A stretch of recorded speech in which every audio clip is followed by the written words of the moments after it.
झुइया घूमत तरू घर के। होली में गोरी हो रखले दारू सबके मन बिगाड़ के। तोपे वाला सब झुइया घूमत तरू घर के। ले जाके फरका मार दी मारका तो जोश जाने दी तुके उके।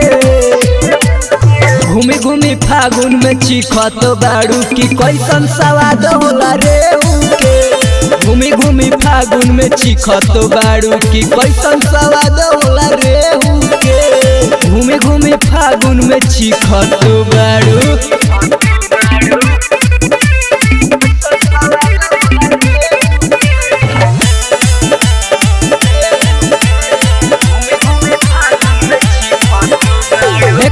फागुन के महीना होला सही बाउर हो।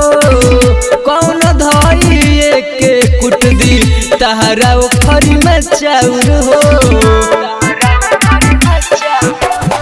एक तो फागुन के महीना होला सही बाउर हो।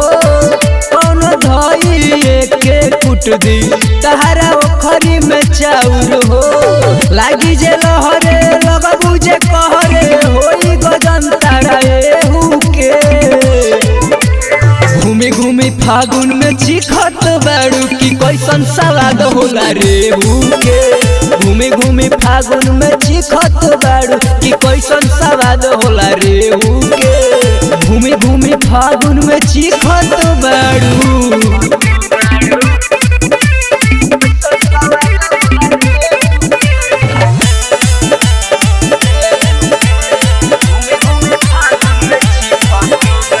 कौशल सैनिक अजित तिवारी बाड़े तहरे फेराक में। माजा मारली है धड़कन मजाक के मजाक में।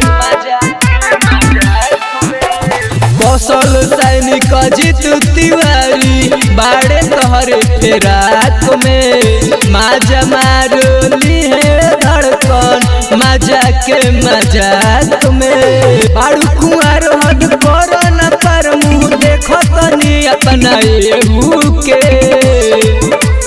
घूमी घूमी फागुन में चिखत बाड़ू की कैसन सवाद होला रेहू के। घूमी घूमी फागुन में चिखत बाड़ू की कैसन सवाद होला रेहू के। घूमी घूमी फागुन में चिखत बाड़ू।